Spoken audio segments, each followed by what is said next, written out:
17 April 2026, 4 pagi di Selat Taiwan. Sebuah kapal perang Jepun memasuki perairan paling tegang di dunia. Namanya Ikazuchi. Guru dalam bahasa Jepun, Dia bersendirian, dan dia akan masuk perlahan-lahan dengan sengaja ke dalam perairan yang seluruh China bersumpah akan dipertahankan dengan apa jua kos. China mempunyai angkatan laut terbesar di dunia. Lebih daripada 370 kapal perang. 3 kapal induk. Menjejaki Ikazuchi dengan jet pejuang dan kapal selama 14 jam berturut-turut. Dan tidak melepaskan satupun tembakan. Jepun masuk melalui selat itu seolah-olah mereka pemilik tempat itu dan keluar bila-bila masa mereka mahu. China mengeluarkan kenyataan dengan kata-kata yang tegas. Itu sahaja. Tiada pemintasan. Tiada ultimatum. Tiada apa-apa. Tetapi apa yang menyebabkan media kerajaan China hilang kawalan dalam beberapa jam berikutnya? Bukanlah kapal itu. Tarikhnya. Kerana Jepun tidak memilih 17 April secara kebetulan, Jepun memilih hari yang paling memalukan dalam kalendar China. Dan Jepun menghantar sebuah kapal bernama Guruh untuk mengingatkan China tentang perkara itu. Tetapi 14 jam itu bukan sekadar satu provokasi. Ia adalah satu amaran. Jepun baru sahaja memasang satu perangkap Terhadap China. Dan tiada siapa dalam kerajaan China tahu bagaimana untuk menyaktifkannya. Untuk memahami mengapa 14 jam itu begitu memberi kesan,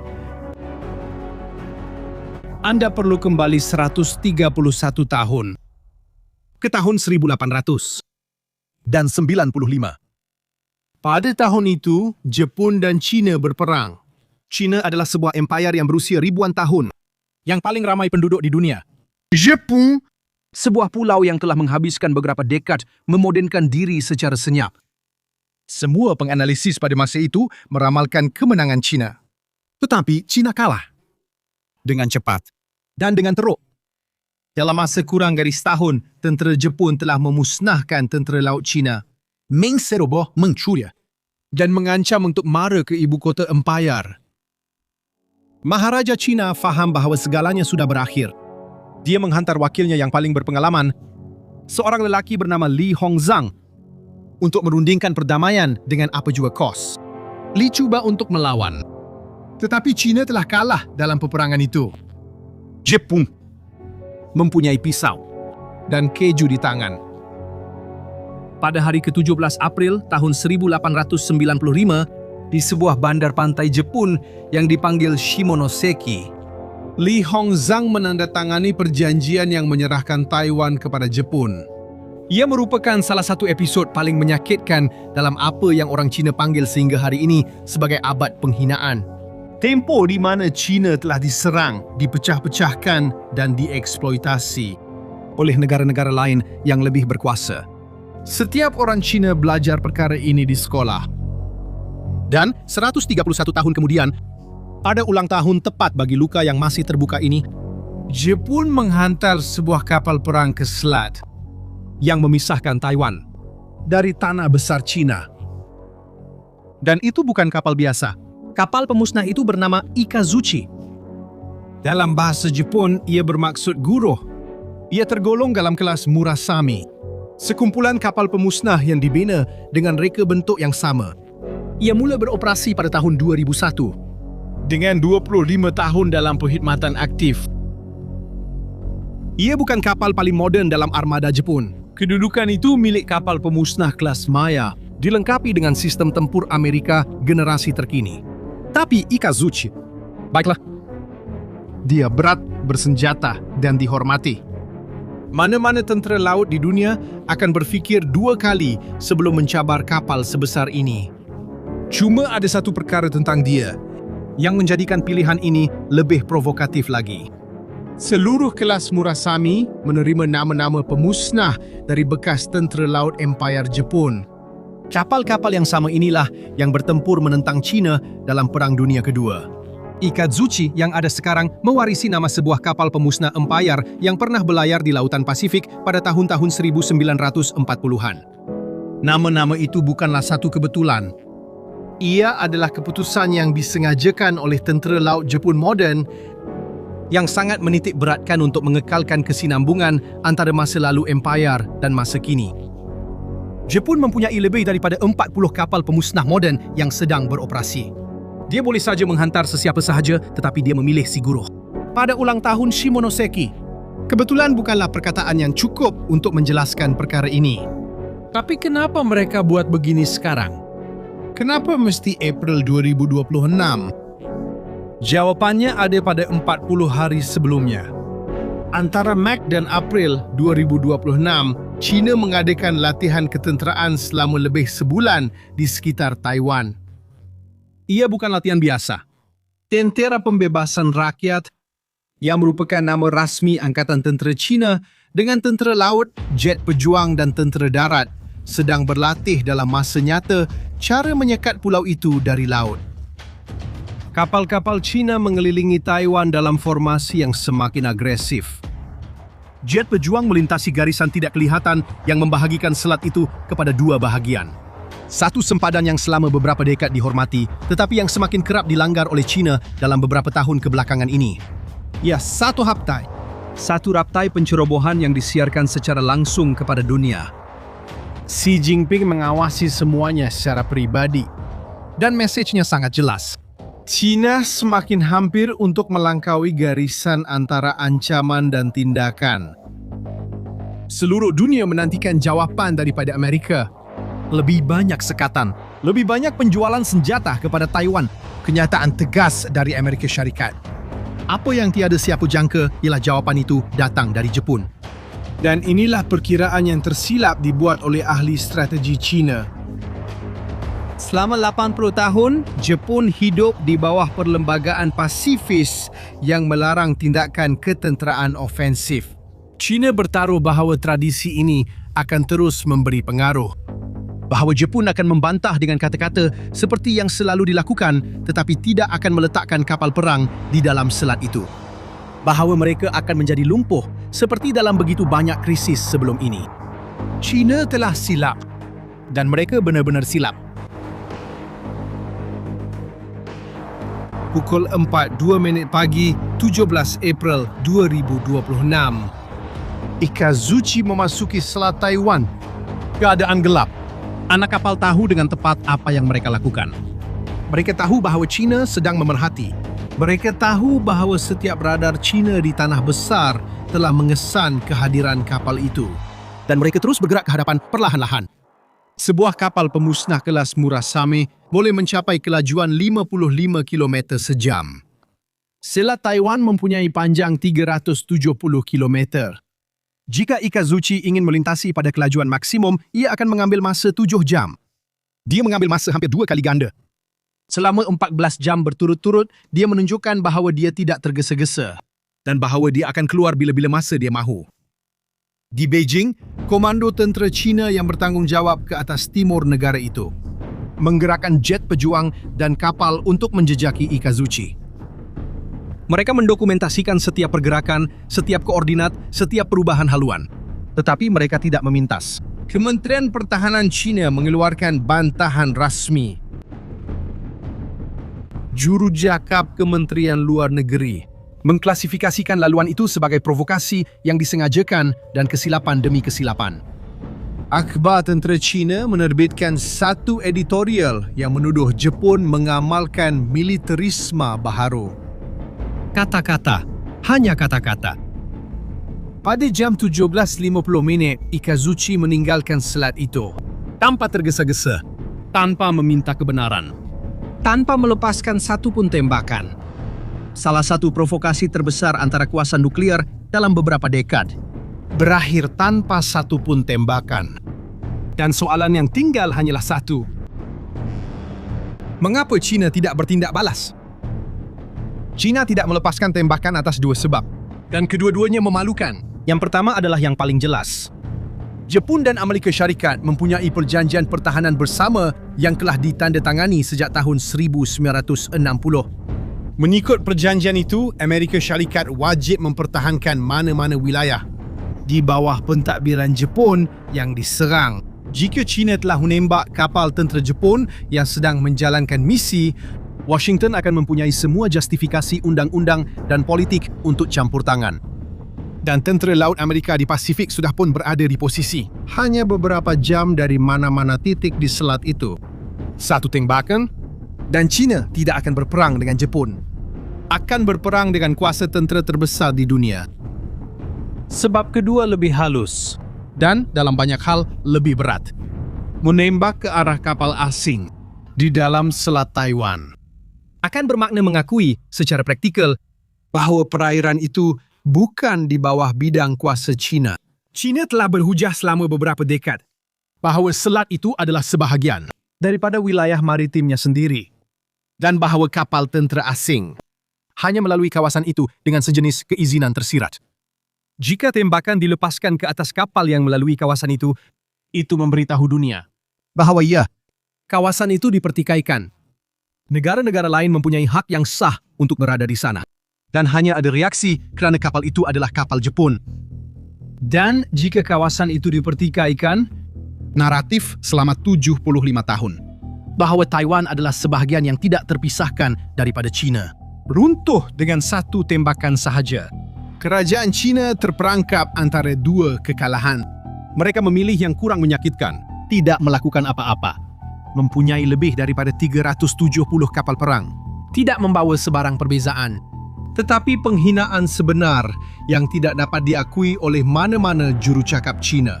Bukanlah pada apa yang China tidak lakukan pada hari itu, Tetapi pada apa yang didedahkan oleh peristiwa itu tentang masa depan. Tetapi, sebelum saya jelaskan perangkap itu, lihat pada peta dan perhatikan satu perkara. di mana Jepun bermula dan di mana ia berakhir. Apa yang kebanyakan orang lihat ialah sebuah negara pulau. Tapi Jepun bukanlah sebuah pulau. Ialah gabungan ribuan pulau yang membentang sepanjang 3,000 kilometer dari hujung utara hingga hampir menyentuh Taiwan. Pulau utama, di mana terletaknya Tokyo, berada di tengah-tengah lengkungan ini. Lebih ke selatan, Terletaknya Okinawa. lebih ke selatan lagi, Pulau-pulau yang semakin kecil. Pulau terakhir, Yonaguni, terletak hanya 110 km dari pantai Taiwan. Lengkungan ini mempunyai nama dalam manual ketenteraan China. Mereka memanggilnya rantaian pulau pertama. Dan mereka melihatnya tepat seperti apa adanya. Sebuah tembok semula jadi yang mengasingkan China dari lautan Pasifik. dan di sinilah kita sampai kepada masalah yang China tidak dapat selesaikan. Lihat, Jika China menceroboh Taiwan, akan perlu menghantar armada mereka ke lautan Pasifik terbuka. kerana kuasa yang boleh menghalang pencerobohan itu, tentera laut Amerika tidak datang melalui laut China. Datang dari Pasifik, Dari pangkalan di Hawaii, di Guam dan di pantai barat Amerika Syarikat untuk menyekat bala bantuan ini, sebelum mereka sampai ke Taiwan. China perlu menempatkan kapal selam mereka, kapal induk dan pemusnah di sebelah timur pulau-pulau Jepun. tetapi untuk sampai ke sana, armada China. Ada satu laluan utama. Satu kawasan laut yang dipanggil Selat Miyako. Selat Miyako terletak di antara dua pulau Jepun. Ia mempunyai lebar 270 km. Nampaknya luas. Tapi daripada 270 itu, hampir 90 km. Itu adalah perairan wilayah Jepun. Dan seluruh selat itu terletak dalam kawasan maritim yang secara ekonomi milik Jepun. Dipantau oleh radar dan pesawat rondaan 24 jam sehari. Jepun tidak dapat menghalang sendirian Kapal-kapal Cina daripada melalui. semasa waktu aman. Tetapi semasa perang, sejarah berubah. Semasa perang, Jepun boleh menutup Miyako Dalam beberapa jam sahaja. Dan bukan sekadar menutup, Jepun boleh mengubah selat itu menjadi sebuah tanah perkuburan armada. Untuk memahami betapa besarnya perangkap ini, bayangkan apa yang sudah ada di situ sekarang. Di pulau-pulau Jepun paling selatan, termasuk Yonaguni dan Ishigaki, Jepun telah memasang bateri peluru berpandu anti-kapal Type 12. Peluru berpandu ini mencapai hampir Seluruh kawasan selat, di mana armada China perlu melaluinya. Setiap peluru berpandu terbang rendah, laju, dan amat sukar untuk dipintas. Di bawah air, keadaan menjadi lebih buruk lagi untuk China. Satu sistem sensor Amerika-Jepun yang dikenali secara tidak rasmi sebagai Anzol melalui Pulau Yonaguni dan memanjang sejauh ratusan kilometer. Mana-mana kapal selam China yang cuba melintasi Selat Miyako menuju ke Lautan Pasifik akan lalu di atas sensor-sensor ini. Pada waktu aman, mereka hanya mengesan. Pada waktu perang, mereka mengesan dan menghantar secara masa nyata kedudukan kepada pesawat pejuang dan kapal selam sekutu. Di Okinawa, terdapat 30,000 askar Amerika yang sedang menjalani latihan secara tetap. Dan 2 kapal pengangkut helikopter Jepun sedang diubah suai untuk mengendalikan jet pejuang F-35. Jet pejuang yang sama yang dianggap Amerika Syarikat sebagai paling penting dalam angkatan udara mereka pada masa ini. Tentera laut terbesar di dunia mendapati bahawa saiz armada tidak menyelesaikan masalah geografi. Paradoks ini memang kejam. Untuk menceroboh Taiwan, China perlu memastikan armadanya sampai ke Lautan Pasifik. Untuk sampai ke Lautan Pasifik, mereka perlu melalui Miyako. Dan Miyako adalah milik Jepun. Maksudnya, untuk pencerobohan itu berjaya, Jepun perlu kekal diam. Sementara perang sedang berlaku 100 km dari pulau-pulaunya. Dan pada 17 April 2026, Jepun menghantar sebuah kapal bernama Trovao untuk perjalanan selama 14 jam. Di dalam Selat Taiwan, secara terbuka menunjukkan bahawa mereka tidak akan berdiam diri. Tapi Sebenarnya, apa yang telah berubah di Jepun sehingga negara itu sampai ke tahap ini? Selama 80 tahun, Jepun adalah sebuah negara yang tidak bersenjata mengikut perlembagaan. Perkara 9 dalam perlembagaan Jepun yang ditulis di bawah pengawasan Amerika selepas Perang Dunia Kedua Secara jelas melarang Jepun daripada mempunyai angkatan tentera. Tentara ofensif. Ia adalah pasifisme mengikut undang-undang. Perkara ini mula berubah sedikit demi sedikit sepanjang dekad 2010-an. Tetapi ia memecut. Dengan cara yang dramatik. Pada bulan Oktober 2025, apabila Parlimen Jepun melantik seorang Perdana Menteri wanita bernama Sanae Takaichi. Beliau adalah wanita pertama dalam sejarah negara yang memegang jawatan itu dan merupakan anak didik politik Shinzo Abe. Perdana Menteri yang mula menulis semula peraturan ketenteraan Jepun Pada bulan November, pada tahun 2025, menjawab satu soalan di Parlimen. Takaichi berkata dengan suara yang kuat, apa yang tidak pernah dikatakan oleh mana-mana Perdana Menteri Jepun pernah dikatakan sebelum ini. Bahawa serangan China ke atas Taiwan Akan menjadi menurut undang-undang Jepun satu ancaman kepada kelangsungan hidup Jepun sendiri. Secara praktikal, ia memberi isyarat bahawa Jepun boleh menggunakan kekuatan tentera untuk mempertahankan Taiwan. Reaksi kerajaan China adalah serta-merta dan tidak terkawal. China telah mengharamkan import makanan laut dari Jepun.